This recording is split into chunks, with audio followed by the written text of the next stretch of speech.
나의 빛과 구원이신 야훼라는 제목으로 함께 은혜를 나누고자 합니다.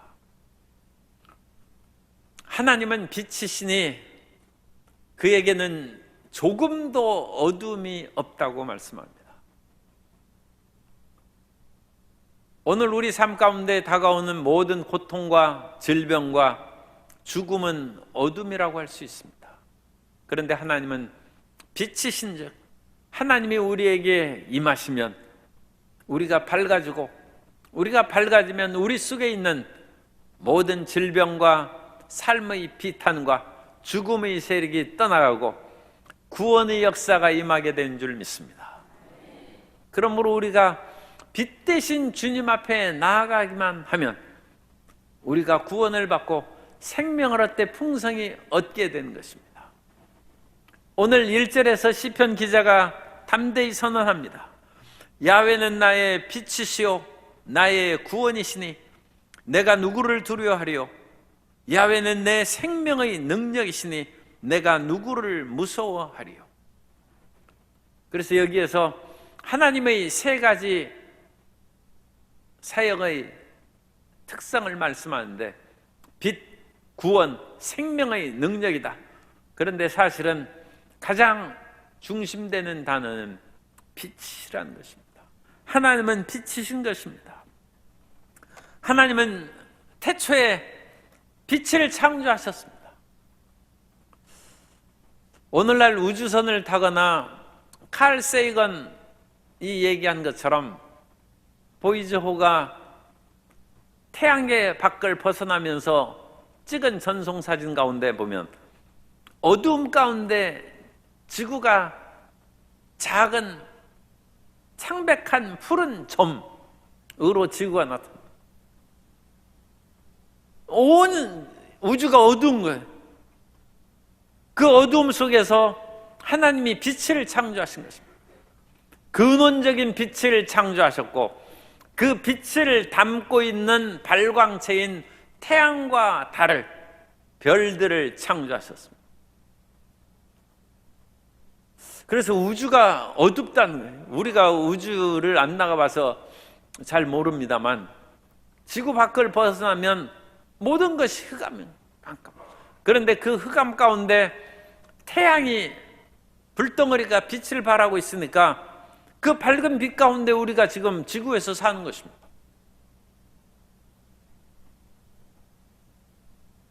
우리가 이 세상에서 어둠이 온 삶에 가득하고 세상을 뒤덮은 것도 이상하게 생각할 필요가 없어요.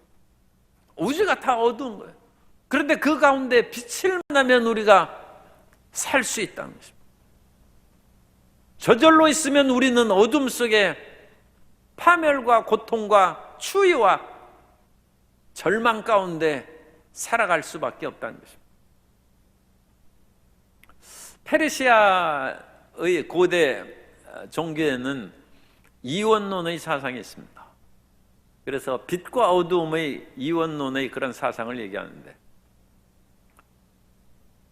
그 사람들이 만든 그와 같은 그 창조 이야기를 보면 태초에 무한한 시간이, 거기에는 신이라는 개념으로 이제 쓴 것이 무한한 그런 시간, 그 무한한 시간이 자기가 혼자 있는 것이 너무 힘들고 어렵기 때문에 이 우주 안에 다른 존재, 신들을 창조해달라고 기도를 합니다. 그 무한한 시간이 1000년을 작정하고 기도합니다. 그런데 999년 11개월 31일 11시간, 그래서 이제 1000년이 되기 바로 직전에 그때까지 응답이 없어요. 그래가지고 잠시 그 무한한 시간이 마음에 낙심했어요. 나의 기도가 1000년이 되도록 응답이 안 되는구나 하면서 마음의 낙심과 절망을 가지는 그 순간에 악신이 태어납니다. 흑암의 신이 이 절망의 순간에 딱 태어납니다. 그리고 나서 천년이 딱 되는 순간에 빛의 선신이 태어나. 그리고 이 세상에 악신이 먼저 태어나. 절대 우리가 의심하고 마음에 낙심하지 말아야 되는 것은 이 이방 종교에서도 그런 얘기를 합니다. 그 무한한 시간이 기도를 하다가 거의 천년이 다 돼서 막판에 낙심하고 절망할 때 악신이 태어나는. 그래서 악신과 선신의 대결이 이 우주에서 이 세상의 어둠과 빛의 그런 싸움이 되었다. 그렇게 설명합니다. 그러나 어찌됐든지 우리는 이 어둠 속에서 사는 일들이 많이 있어요. 우리 마음의 고통이 그게 어둠입니다. 마음의 낙심도 어둠이고 죽음은 더 깊은 어둠이죠. 그러나 우리는 하나님이 빛을 창조하셨다는 것을 잊지 말아야 됩니다. 따라서 하시겠습니다. 하나님은 빛이십니다. 하나님을 믿으면 우리 가운데 빛이 다가옵니다. 그래서 이 빛이 비추면 어둠이 떠나가는 것입니다. 그래서 우리가 예수님을 믿어야 되는 것입니다. 그냥 살아가서는 모든 사람이 어두운 것입니다. 우주도 어둡고 이 세상에 대한 일반적인 모든 관점은 다 어둠의 세상인 것입니다. 그러나 하나님은 빛이시고 조금도 어둠이 없다고 요한일서 1장 5절에 말씀하셨은즉 우리가 예수 그리스도 안에서 하나님을 믿으면 어둠이 물러가고 빛이 우리 가운데 다가오게 된 줄 믿습니다. 이 빛이 다가오면 모든 어둠의 세력이 이제 떠나가는 것이죠. 떠나가서 어둠의 그런 고통과 좌절이 이제 물러가게 됩니다. 그것이 이제 구원입니다. 구원. 나의 빛이요 나의 구원이시니. 절망 가운데 소망을 얻게 되고 낙심 가운데 희망을 얻게 되고 죽음 가운데 생명을 얻게 되는 것이 구원인 것입니다. 그래서 예수님이 우리 가운데 오셔서 빛으로 임하셨고 그 예수님의 빛 되심을 우리가 받아들이면 우리가 구원을 받고 가장 절망적인 것이 죽음인데 그 죽음의 세력에서 벗어나서 우리는 영원한 생명을 얻게 될 줄 믿습니다. 그것이 구원인 것입니다. 뿐만 아니라 이 빛 대신 하나님이 우리 가운데 들어오면 생명의 능력이라고 해서 이 생명의 능력이라고 번역했는데 생명의 이 능력이란 단어는 피난처입니다. 하나님께서는 우리의 삶의 길에 피난처가 된다. 능력이란 단어는 히브리어로 마우즈인데 피난처 요새를 뜻합니다. 그래서 하나님은 내 생명의 피난처이시니 내가 누구를 무서워하리요. 우리 생명이 위협받을 때 피할 곳이 있어야죠. 따라서 하시겠습니다. 우리의 피할 것은 하나님이십니다. 하나님께 피하는 것입니다. 그래 하나님은 우리 생명의 피난처, 우리 지금 번역에는 생명의 능력이라 생명의 마우즈, 하나님은 우리 피난처가 되고 안식처가 되고 언제 어떤 일이 있다 할지라도 우리가 하나님께 나아가면 우리 생명이 위협받지 아니하고 평안함을 얻고 생명을 보존하게 될 줄로 믿습니다. 그러므로 하나님을 믿는 것은 우리 삶에 말할 수 없는 담대함을 주는 것이고 기쁨과 희망을 더하는 것입니다. 이 세상에서 수많은 흑암의 세력들이 어둠으로 우리를 위협하고 우리를 애워싸지만 우리는 빛 대신 하나님을 믿음으로 그 모든 것을 이길 수 있습니다. 이 빛은 밝음인데 밝다 하는 것과 붉다 하는 것이 이제 같은 그런 유사한 연관성이 있는 것으로 생각이 됩니다. 그래서 이 불에서 붉다, 불은 빨갛지 않습니까? 붉다. 그리고 불에서 밝다. 그런 빛의 밝다. 그래서 이 불과 빛, 그 모든 것이 붉고 밝은 것이 지금 우리말인데도 이제 좀 혼돈스럽죠. 그런 것이 우리에게 희망과 용기를 주는, 그래서 따뜻한 불 가운데 밝은 곳에 들어가면 우리가 따뜻해지고 용기와 희망을 갖고 힘차게 살아갈 수 있습니다.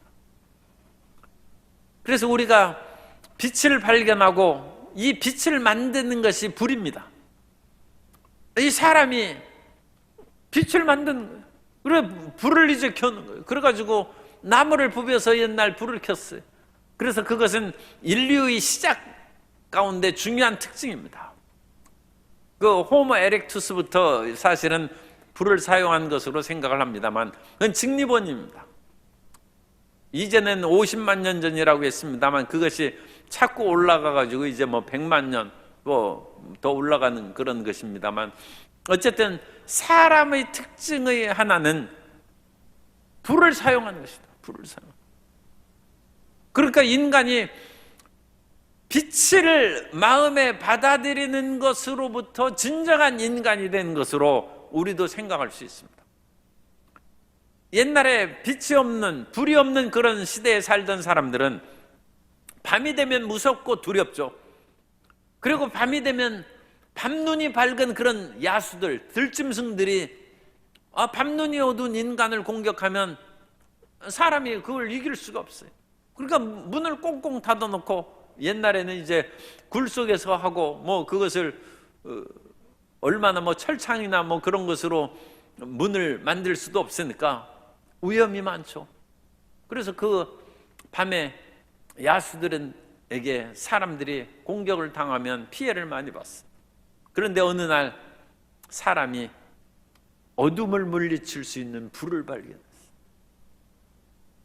그리스 신화점에서는 프로메테우스가 불을 훔쳐다가 사람에게 주었다고 이제 얘기하는데 어쨌든 인간이 불을 발견하고 이 불은 밝음이고 빛인 것입니다.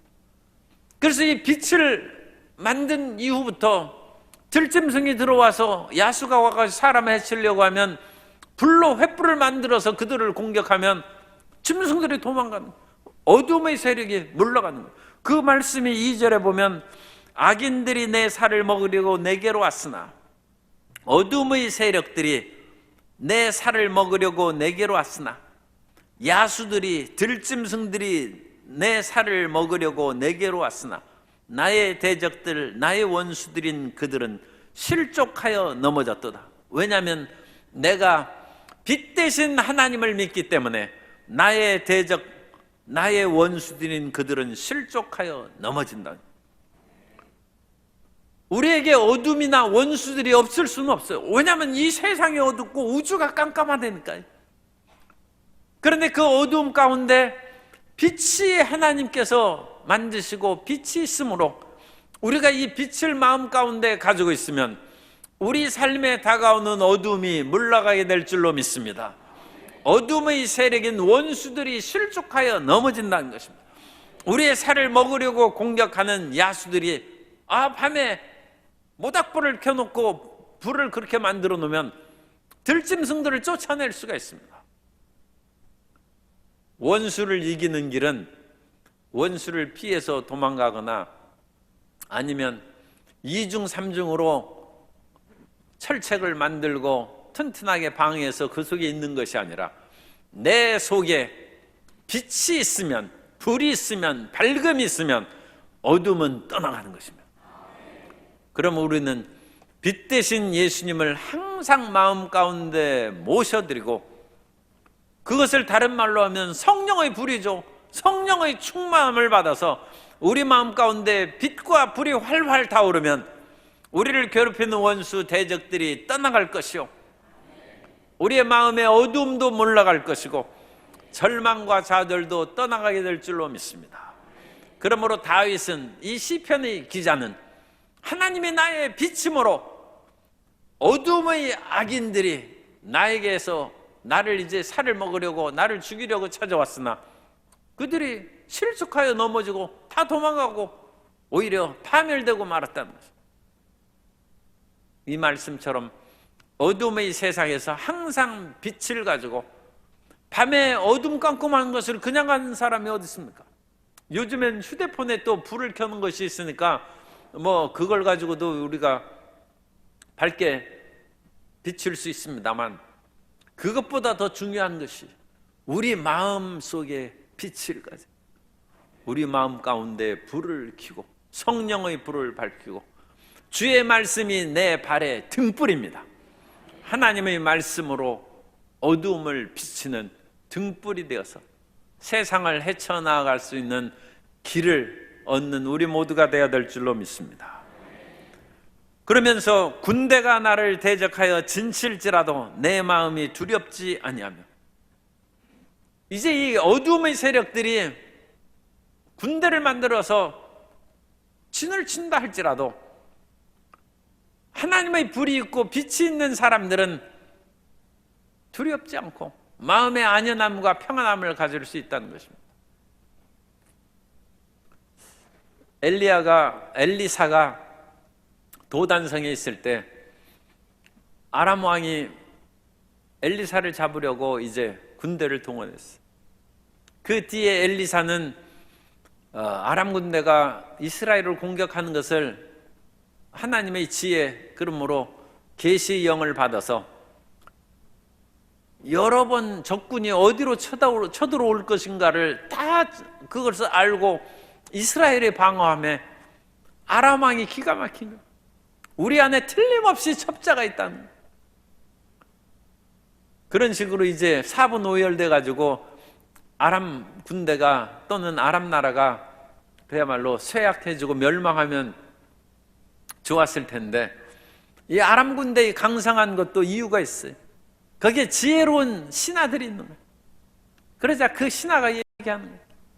왕이시여, 우리 가운데 첩자가 있어가지고 그 비밀을 얘기해 주는 것이 아니다. 오늘날은 정말 첩자들 시대입니다. 정보원의 시대.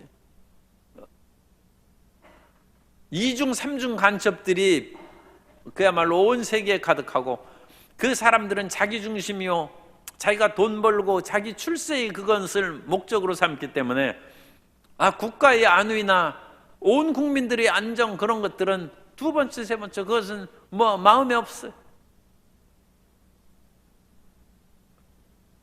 이 고대 때부터 항상 이와 같이 첩자들, 간첩들이 모든 나라에 그렇게 있는 것입니다.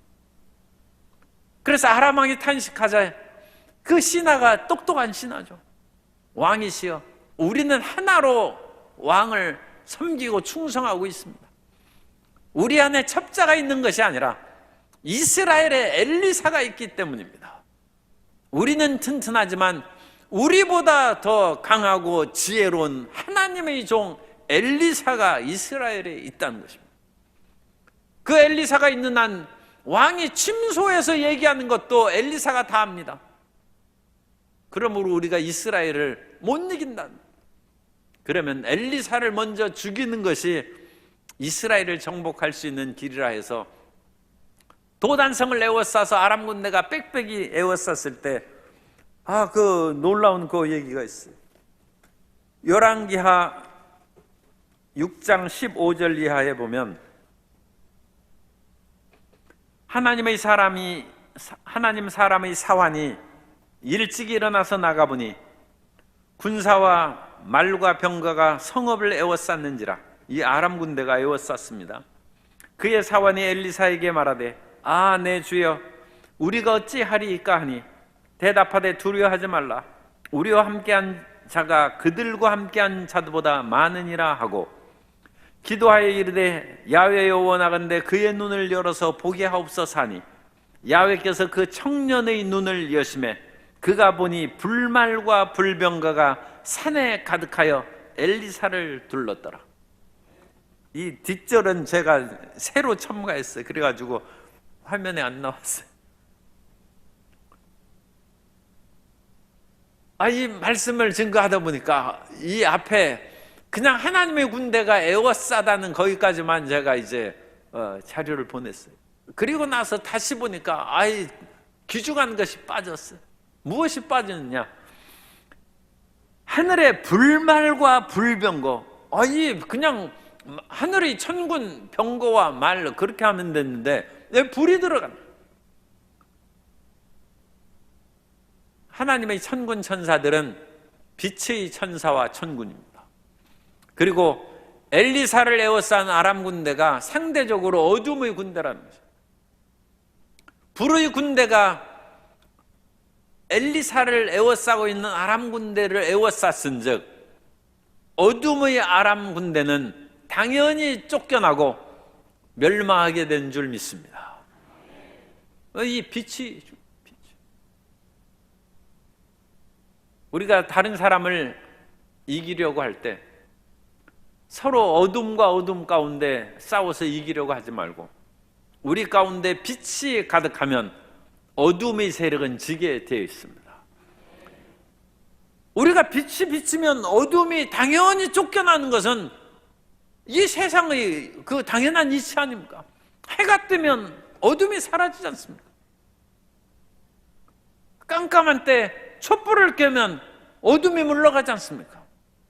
우리 삶 가운데 어둠이 다가오는 것으로 낙심하고 슬퍼하고 눈물을 흘릴 것이 아니라 내 안에 빛이 얼마나 있는가, 내 안에 어둠이 있지 않은가, 그것을 살펴보고 주님을 신뢰함으로 말씀의 빛으로 충만하고 성령의 불을 밝히며 살아가는 저와 여러분 되시기를 주님 이름으로 축복합니다. 내 마음에 빛이 중요하다. 어둠 가운데 서로 그야말로 니전 투구하고 진흙탕에서 싸우는 식으로 어둠이 가득한 거예요. 그것은 이긴 자, 진 자도 아무 의미가 없어요. 그건 어둠의 세력일 뿐입니다. 그러나 빛이 다가와서 빛으로 우리는 이 세상을 이기고 우리를 대적한 세력을 물리쳐야 될 줄로 믿습니다. 1절에서 주님은 나의 빛이라는 것입니다. 하나님의 빛으로 다윗이 지금 충만하고 있어요. 다윗은 사울이 죽으려고 쫓아다닐 때에도 하나님의 빛으로 충만했어요. 그래서 어둠을 어둠으로 물리쳐서 다윗이 사울을 죽일 수 있는 기회가 나왔을 때 그 원수 죽여버리지, 그게 왜 살려둡니까? 그러나 사울은 어둠일지라도 다윗은 빛이었다는 거예요. 그러면 하나님의 빛이 있은즉 주의 기름 부은 사울을 내가 죽이지 못한다는 거예요. 다윗이 미움과 증오로 어둠이 가득했다면 사울을 죽였을 것입니다. 그리고 죽였으면 이스라엘이 대제군 건국되지 않았을 것이고 다윗의 위대한 치적은 이루어지지 않았을 것입니다. 왜냐하면 사울의 어두움이나 다윗의 어두움이나 그게 그거죠. 무슨 나라의 비전이 있겠습니까? 그러나 사울은 어두움일지라도 다윗은 항상 빛으로 살아갔어요. 오늘 우리는 악에게 지지 말고 악을 악으로 갚지 말고 선으로 악을 이기라는 것입니다. 어둠을 빛으로 이김으로 하나님의 영광을 드러내는 크리스찬이 되어야 될 줄로 믿습니다. 그것이 우리의 승리의 길입니다. 우리는 어둠의 세력에 지고 악의 세력에 져서는 안 됩니다. 그러나 우리가 잘못하면 악을 이기기 위해서 더 악한 사람이 될 수 있어요. 그야말로 더 악바리가 되고 그야말로 독종이 되지 않으면 우리가 어찌 악을 이기겠습니까? 그러나 우리는 악을 물리치기 위해서 더 악해지지 말고 늑대를 물리치기 위해서 표범을 끌어들이고 표범을 물리치기 위해서 호랑이를 끌어들이지 말고 우리가 빛이 되면 호랑이도 물러가고 늑대도 물러가고 흑암의 세력이 떠나가야 될 줄로 믿습니다. 우리 크리스찬들이 어둠의 세상에서 이기는 길은 빛으로 충만한 것입니다. 그리고 이 어둠의 세력이 군대가 되어서 진칠지라도 엘리사의 기도처럼 하늘의 불말과 불병거가 어둠의 세력을 에워싸고 있은즉 우리는 평안하고 승리하게 될 줄로 믿습니다. 그래서 군대가 나를 대적하여 진칠지라도 내 마음이 두렵지 아니하며 전쟁이 일어나 나를 치려할지라도 이제는 전쟁이 일어났어요. 나는 여전히 태연하리다. 전쟁이 일어나면 사람이 살상을 당하고 죽는 그런 것도 엄청난 피해죠. 그런데 그것보다 더 영원한 세계에 중요한 것이 있어요. 신앙을 잃어버린, 전쟁의 참상을 겪은 사람들이 하나님이 계시면 어찌 이런 일이 있겠느냐. 요즘에 서울 대학로에서 연극을 하고 있는데 라스트 세션이라는 그런 연극을 하고 있답니다. 그래서 여러분 언제 서울 갈 기회 있으면 라스트 세션을 가서 한번 9월까지 해요. 9월 초까지 하는데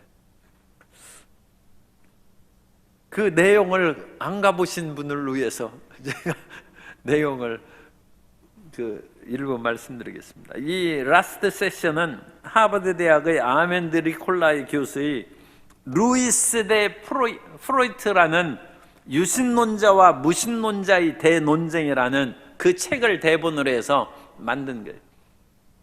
그래서 이 하버드 대학 교수가 30몇 년 동안 이 유신론과 무신론, 그래서 유신론의 대표로는 C.S. 루이스는 많이 들어봤죠. 루이스 유신론자의 대표. 그 다음에 프로이트는 무의식의 세계를 이제 개척해서 신의 영역을 빼앗아버리고 무신론자입니다. 그 두 사람의 대화를 이제 수십 년 동안 강의해왔고 그것을 책을 쓴 것을 연극으로 만들어서 우리나라에서 지금 3번째 공연한답니다. 2020년에 초연을 했고 지금 23년에 지금 3번째 공연을 하고 있는데 전석 매진이래. 전석 매진이래. 그래서 그 표를 구하려면 또 쉽지 않을지 모르는데 어쨌든 지금 3번째 공연 중인데 그 내용은 뭐 우리가 짐작할 수 있는 것입니다. 프로이트가 이 루이스보다 몇십 년 먼저 태어났어요. 그래서 프로이트는 상당히 이미 유명해져 있고 이 루이스는 젊은 그런 학자입니다. 하나님을 경외하는 그런 신학자인데 프로이드의 그와 같은 그 심리학적인 것에 대한 무신론적인 것을 비판하는 글을 썼어요. 그런데 프로이드가 어느 날 자기를 불렀어요. 그래서 루이스가 그 믿음의 사람이 프로이드가 나를 알지도 못하는데 부른 것은 내가 비판한 글을 혹시 읽고 나를 책망하려는 것이 아닌가 해서 병상에 있는 프로이드를 찾아갑니다. 그때 프로이드가 루이스에게 묻습니다. 신의 존재를 믿는가? 그걸 묻는 거예요. 자기 비난한 그거에 대해서 묻는 것이 아니라 병상에 누워서 마지막을 기다리면서 하나님이 계시냐? 그걸 묻는 거예요.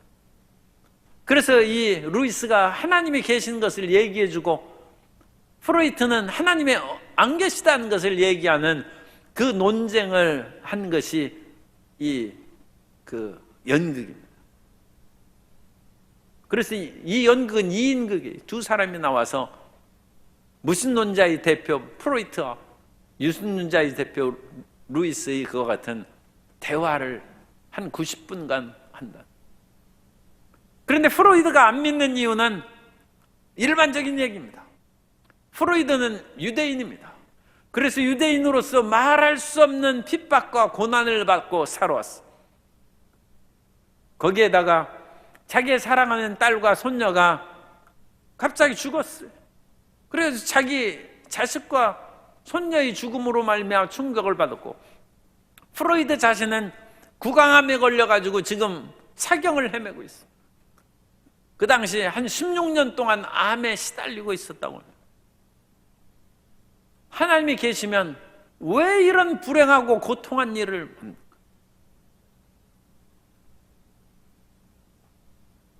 그래서 인생의 비극을 왜 하나님께서 돌보시지 않고 책임지시지 않는가? 그러면서 이런 사실로 보면 신의 존재를 난 인정할 수 없다는 것입니다. 프로이트가 얘기하는 거예요. 그러면서 루이스에게 묻습니다. 당신은 신이 계신 것을 증명할 수 있느냐? 당신은 왜 어떻게 해서 예수님을 믿게 됐느냐? 그런데 글에 보면 우리 신문 거기에 보면 이 루이스가 연극의 그 내용은 아리송하다고 그것이 표현했어요. 우리가 예수님을 믿는 것을 다른 사람에게 얘기하면 성도 여러분 설득시킬 수 있어요. 내가 예수님 믿는 논리적으로 이래서 하나님이 틀림없이 계시니까 내가 예수님을 믿고 당신도 믿어야 된다. 논리적으로 얘기할 수 있냐. 이 두 사람의 논쟁에서는 그것이 명확하게 나타나지 않는다고 했습니다. 그런데 그것은 신비입니다. 이 루이스가 얘기합니다. 당신은 어떻게 해서 예수님을 믿게 됐느냐 얘기가 어느 날 형이 타고 가는 오토바이 사이드카를 타고 가면서 하나님의 말씀을 생각하고 있는데 그때까지는 자기는 하나님이 정말로 계신지 자기가 신앙이 없었답니다. 그런데 자기가 아는 것으로 하나님에게 생각할 때 마음 가운데 갑자기 예수님은 그리스도라는 것이 믿어지더랍니다. 그래서 예수님은 하나님의 아들이요 그리스도라는 것을 믿어지더랍니다. 베드로가 너희는 나를 누구라고 하느냐? 주는 그리스도시요 살아계신 하나님의 아들이시니다. 베드로 보고 예수님께서 그거 논리적으로 설명해보라 그렇게 묻지 않았어요. 예수님께서는 이것을 알게 하신 일은 하나님이시라는 거예요. 하나님께서 베드로에게 그것을 깨닫게 해주셔서 예수님이 하나님의 아들이요 그리스도라는 것을 믿어지게 했던 거예요. 그런데 이 대답은 믿는 사람에게는 분명한 사실인데 안 믿는 사람한테는 아리송하다. 아이고 그게 무슨 얘기냐. 그래서 그러면 당신은 한상인 목사는 어떻게 믿었냐? 나도 그 아리송하네. 제가 초등학교 다니면서 참외 하나 따먹고 교회를 나가지 못하고 그렇게 세월을 보내던 중에 대학교 가서 이제 여의도 순복음교회에 들어갔어요. 그때 뭐 믿으려고 들어갔고 뭐 그런 것이 아니라 어쨌든 교회에 유관한 사람이 되어서 그렇게 들어갔는데 그때 조용기 목사님이 예배 끝날 때 이제 들어간 거예요. 지금 예수님을 구주로 영접할 분은 가슴에 손을 얹고 기도하라는 거예요. 그래 그 말을 딱 들을 때 내 마음 가운데 예수님이 그리스도라는 그것을 내가 믿어야 되겠다고 생각하는 것이 아니라 성전의 십자가 강대상에서부터 한없는 하나님의 사랑과 그리움이 파도치듯이 물려오더라. 그래가지고 제가 깜짝 놀랐어요. 아니 초등학교 때 내가 그런 일이 있은 후에 그 뒤에 교회를 다니다 말다 그렇게 했는데 그리고 이제 대학 간다고 뭐 잘 못 다니고 그랬는데 내가 크리스찬이구나. 내가 지금 예수님을 새로 구주로 영접하는 것이 아니라 멀리 집을 떠나갔다가 다시 아버지 집을 찾아 나온 그 같은 탕자와 같은 그리움이 한없이 마음에서 솟구친.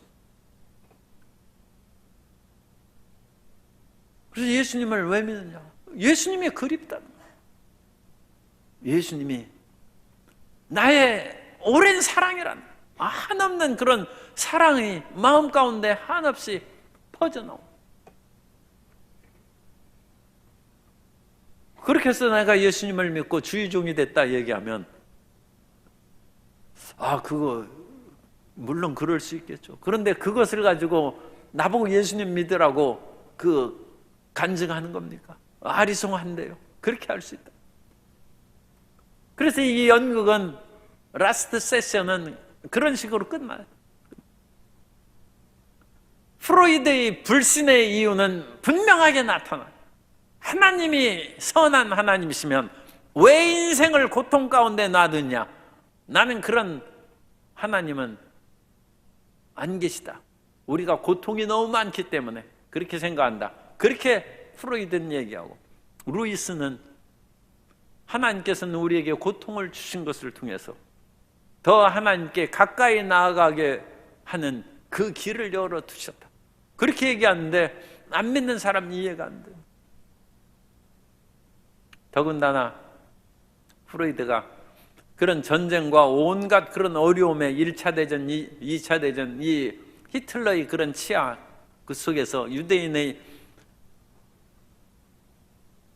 핍박을 받고 죽임을 당하는 그런 속에서 마음의 신앙을 잃어버렸는데 하나님의 영원한 사랑을 얘기하는 루이스의 말이 가슴에 들어와 박히지 않고 프로이드는 그렇게 해서 이제 생을 마치는. 그러나 우리 마음 가운데 빛이 있으면 전쟁이 일어나서 어떠한 그런 참담한 상황이 있다 할지라도 나는 여전히 태연하리로다. 여전히 믿음 가운데 살아간다. 그러므로 하나님을 믿는 것을 감사하시기 바랍니다. 하나님을 믿는 신존재 증명이나 온갖 것을 해도 안 믿는 사람은 이해가 안 되는 거예요. 그러나 우리는 존재 증명을 하지 않아도 그냥 믿어지는 것이고 하나님이 우리의 사랑이요 우리의 그리움이요 우리 인생의 목적인 줄로 믿습니다. 그건 하나님의 빛이 우리 속에 들어왔기 때문입니다. 그러면서 우리 이 다윗의 간구가 그것입니다. 내가 야훼께 바라는 한 가지 일 그것을 구하리니 곧 내가 내 평생의 야훼의 집에 살면서 야훼의 아름다움을 바라보며 그의 성전에서 사모하는 그것이라. 내 평생 소원 이것뿐이에요. 내 평생 소원 이것뿐.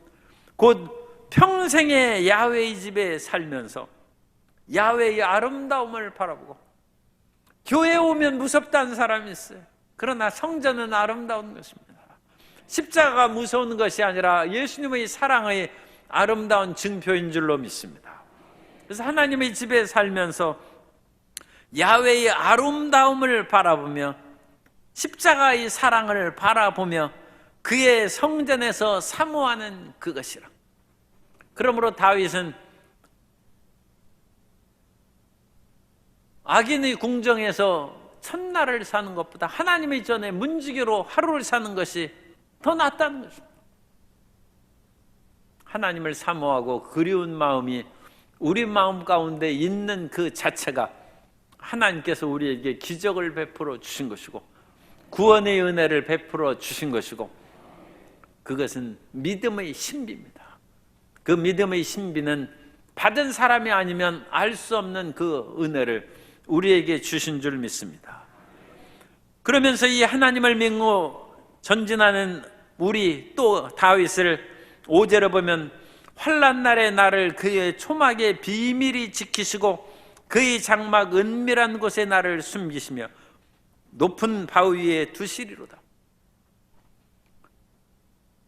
믿지 않는 사람은 이 전쟁과 대적이 둘러 진쳤을 때 시험에 들고 낙심하지만 하나님께서는 그 어려움 가운데에서 초막 속에 비밀이 지키시고 장막의 은밀한 곳에 보호해 주신다는 것입니다. 우리가 잘 아는 시편 91편 1절 이하에 보면 지존자의 은밀한 곳에 거주하며 전능자의 그늘 아래에 사는 자여 나는 야훼를 향하여 말하기를 그는 나의 피난처요 나의 요새요 내가 의뢰하는 하나님이라 하리니.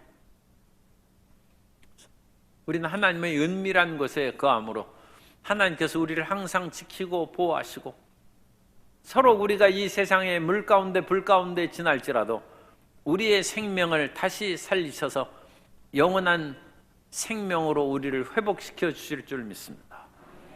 그러므로 우리가 이 세상에서 혹시라도 고통 가운데 질병 가운데 끝난다 할지라도 절대 그것으로 인하여 낙심하고 실망하는 것은 죽음 이후의 세계가 신앙의 본질적인 것임을 그건 망각하는 거예요. 우리가 예수님 믿고 이 세상에서 잘 되는 것도 그것은 당연한 하나님의 은혜지만 서로 그렇지 않고 사드락과 메삭과 아벳느고가 살아나지 아니하고 풀무불에 타 죽었을지라도 하나님은 우리를 사랑하시고 우리를 다시 부활하고 회복시켜 주실 줄 믿습니다. 지난 수요일에 말씀하신 것처럼 하루 이상을 사는 존재는 아침이 되고 저녁이 와서 밤이 됐을 때 절망하지 않는다. 왜냐하면 하루 이상을 산 사람은 이 밤이 지나면 또 아침이 다가올 것을 믿기 때문입니다.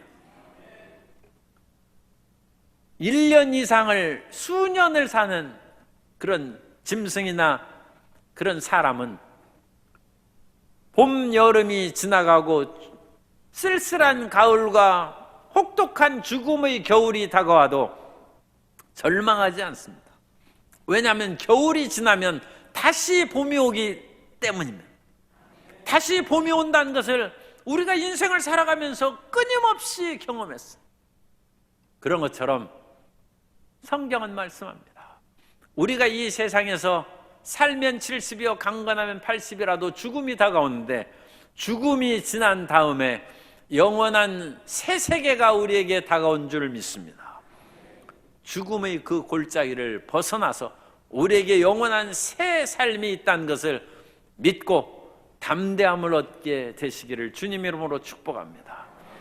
다시 아침이 오고 다시 봄이 오는 것처럼 우리에게는 다시 하나님 나라의 생명이 있다는 것입니다. 그것이 있기 때문에 우리는 이 세상의 그런 고난을 이길 수 있고, 고난을 이기면서 이 세상에서 물론 잘 살기도 하지만, 혹시라도 그렇지 않을지라도 겨울에 좌절하고 겨울이 되면 믿음을 던져버리는 그런 사람이 되면 안 되죠.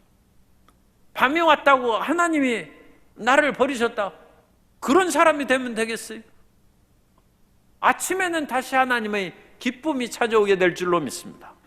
저녁에는 울음이 우리에게 기숙하고 가득할지라도 아침에는 희망이 다가오는 것처럼 우리가 고난의 모든 것을 지나 영원한 하나님의 평화와 기쁨이 다가온다는 것.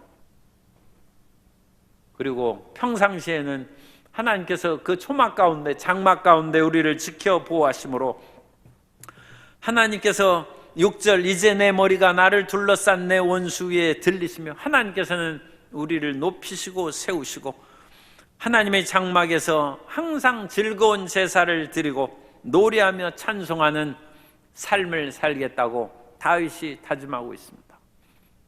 우리가 마음 가운데 빛을 항상 담아놓고 어둠이 다가오면 그 어둠을 어둠으로 물리치려고 생각하지 말고 내 안에 말씀의 빛과 성령의 빛으로 충만하여 어둠을 물리치고 그 어둠의 세계에서도 불말과 불병거로 우리를 에워싸 지킬 뿐만 아니라 하나님께서 은밀한 처소에 우리를 숨기실 것을 믿고 항상 담대하고 감사하는 신앙생활하는 성도 여러분 되시기를 예수님 이름으로 축원합니다.